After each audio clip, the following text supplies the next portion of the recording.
Assalamualaikum warahmatullahi wabarakatuh. Saya dari kelompok 1 akan hubungan interpersonal peserta didik. Pengertian hubungan interpersonal peserta didik. Interpersonal secara umum adalah proses komunikasi yang berlangsung antara dua orang atau lebih secara tatap muka. Sedangkan hubungan interpersonal hubungan di luar diri atau disebut juga dengan penyesuaian dengan orang lain. Hubungan interpersonal adalah hubungan yang terdiri dari atas dua orang atau lebih yang memiliki ketergantungan satu sama lain dan menggunakan pola interaksi yang konsisten. Ketika akan menjalin hubungan interpersonal, akan terdapat suatu proses dan biasanya dimulai dengan interpersonal attraction. Baron dan Birne pada tahun 2006 menjelaskan bahwa interpersonal attraction adalah penilaian seseorang terhadap sikap orang lain, di mana penilaian ini dapat diekspresikan melalui suatu dimensi, dari strong liking sampai dengan strong dislike.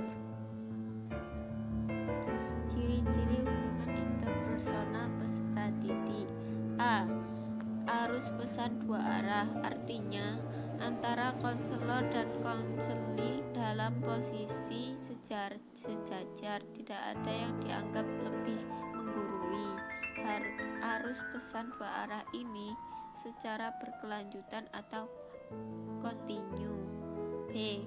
Suasana informal, artinya pelaku atau konselor dan konseli dalam kondisi tidak kaku dan posisinya masing-masing. Namun hubungan ini lebih bersifat pendekatan secara individu yang bersifat pertemanan atau kekeluargaan. C.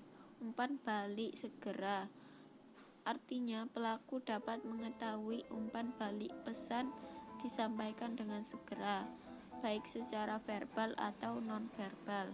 D. Peserta atau orang terlibat dalam konseling melalui hubungan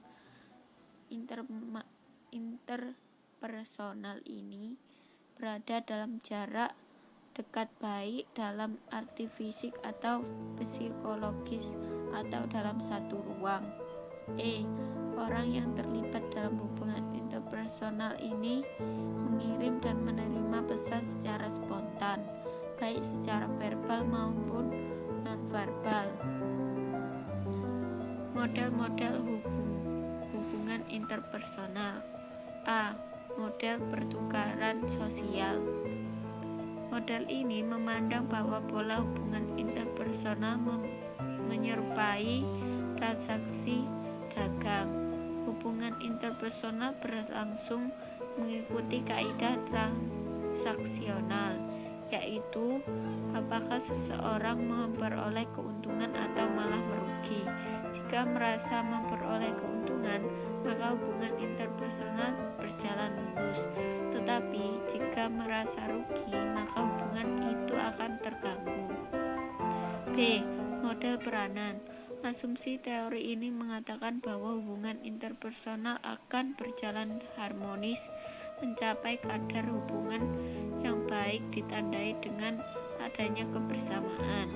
Apabila setiap individu bertindak seperana dengan ekspektasi peranan, tuntunan peranan, dan terhindar dari konflik peranan, artinya hubungan interpersonal berjalan baik.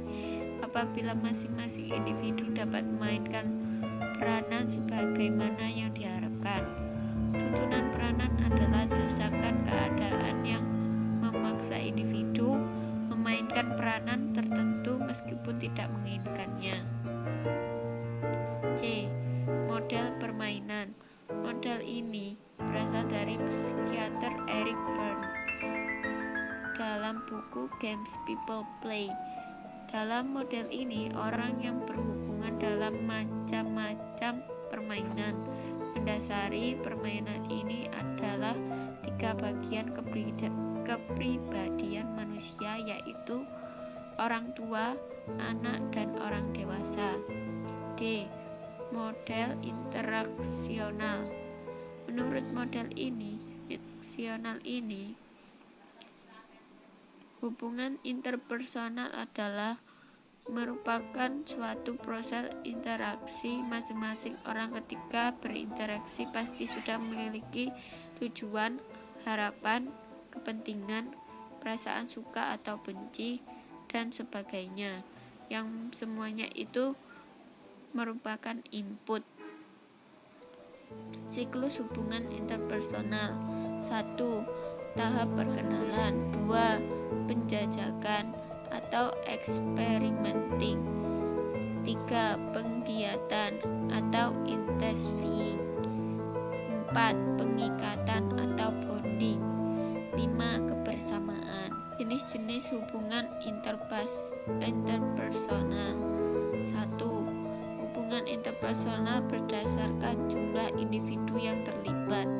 2. Hubungan interpersonal berdasarkan tujuan yang ingin dicapai. 3. Hubungan interpersonal berdasarkan jangka waktu. 4.